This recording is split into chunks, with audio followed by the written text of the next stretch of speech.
Bienvenidos. Hoy nos metemos de lleno en un caso que dejó una marca imborrable en el Reino Unido. El caso Soham, sí. Una historia terrible. Exacto. Vamos a analizar no solo los hechos, que ya son trágicos, sino las profundas fallas del sistema que quedaron al descubierto. Tenemos bastante material, ¿verdad? Sí, hay informes del caso, de la investigación posterior, incluso comparativas sobre cómo se tratan los antecedentes en otros países. La idea es, pues, intentar entender qué falló exactamente con Ian Huntley y por qué, porque sigue siendo relevante hablar de esto. Pues sí. A ver, todo arranca en agosto de 2002. Estamos en Soham, un pueblo de Cambridgeshire. Desaparecen Holly Wells y Jessica Chapman. 10 años tenían. La conmoción fue inmediata, claro. Toda la comunidad volcada, vigilias, los padres desesperados en televisión. Y ahí estaba él. El Ian Huntley, el conserje del Colegio de las Niños, participando muy activamente en la búsqueda. Incluso dio entrevistas mostrando, supuestamente, su preocupación. Sí, y eso es lo más inquietante viéndolo ahora, porque Huntley fue de las últimas personas que las vieron con vida. Su primera versión fue que hablaron un momento con él en la puerta de su casa. Y su pareja de entonces, Maxine Carr, que trabajaba en la misma escuela. Profesora asistente, sí. Eso es. Pues ella le dio una coartada. Dijo que había estado con él ese día. Pero esa historia empezó a hacer aguas pronto. Sí, porque a los 13 días encontraron los cuerpos de las niñas, cerca de una base aérea RAF Lakenheath, un sitio que Huntley conocía bien. Los cuerpos además estaban en muy mal estado.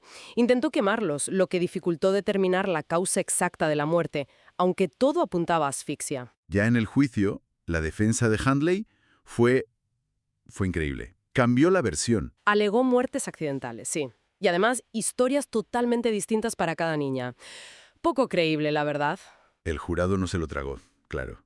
Condenado por doble asesinato.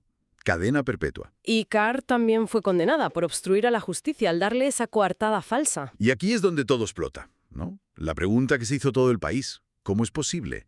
¿Cómo Ian Huntley, con un historial que luego se supo que existía, de acusaciones por delitos sexuales, por robo, Exacto. consigue un trabajo de conserje en un colegio? Con acceso directo a niños. Ahí está el kit de la cuestión. El fallo sistémico garrafal. Salió a la luz que Huntley arrastraba un historial muy preocupante de Humberside, donde vivía antes. Denuncias que no se investigaron, o que no se investigaron a fondo, o cuya información, digamos clave, no se compartió entre las fuerzas policiales cuando él se mudó a Cambridgeshire. Hubo un vacío ahí. Y encima, para rematar, usó un alias para pedir el trabajo. Ian Nixon, creo. Sí, el apellido de soltera de su madre. Aunque, fíjate, también mencionó su nombre real, Huntley, en la solicitud.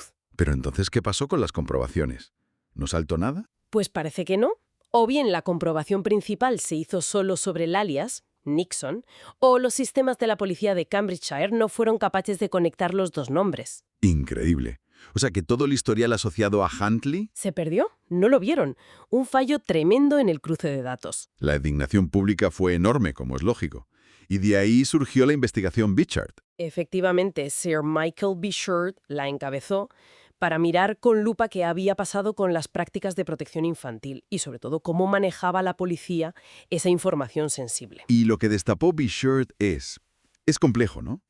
Un conflicto entre leyes y necesidad policial. Sí, un choque frontal, digamos, entre la Ley de Protección de Datos, la DPA de 1998, y la necesidad de la policía de guardar información, incluso sobre acusaciones que no acabaron en condena. La policía de Humberside borró datos de Huntley por miedo a infringir esa ley. Eso parece. Interpretaron la Ley de Protección de Datos de una forma muy estricta y eliminaron registros que podrían haber sido cruciales, porque las denuncias no habían prosperado judicialmente. Se sintieron atados. Pero lo curioso es que, según leemos, ya existían directrices policiales de la ACPO, la Asociación de Jefes de Policía, Sí, los estándares nacionales. que sí permitían conservar cierta información sobre acusaciones, sobre todo si eran de tipo sexual o implicaban riesgo para personas vulnerables, si era necesario para prevenir, vamos. Correcto. Parece que hubo una mezcla. Por un lado, una interpretación quizá demasiado cautelosa de la ley de privacidad y por otro, un fallo en aplicar las propias normas internas que ya existían para estos casos delicados. Y este dilema, este equilibrio tan difícil entre privacidad, el derecho a la reinserción Y evitar el estigma de los antecedentes. y, por otro lado, la seguridad pública. No es solo británico, claro. No, que va. las fuentes lo mencionan. Pasa en otros sitios.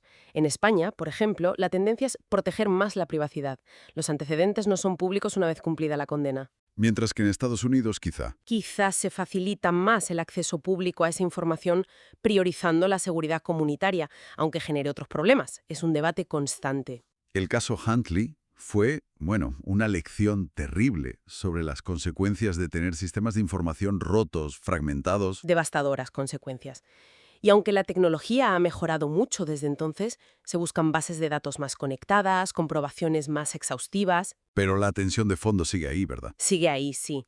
Nos obliga a pensar mucho sobre la información, lo poderosa que es, lo peligrosa que puede ser si se usa mal o si simplemente falta. ¿Cómo equilibras derechos fundamentales? Privacidad versus seguridad. ¿Se puede diseñar un sistema que prevenga tragedias así sin caer en una vigilancia total o enmarcar a gente injustamente solo por acusaciones no probadas? Es la gran pregunta. ¿Puede un sistema preverlo todo sin ser injusto? Y nos deja con esa idea flotando, ¿no? Algo para darle vueltas. ¿Hasta qué punto los errores del pasado, estén registrados o no, deben definir el futuro de una persona y la seguridad de todos los demás?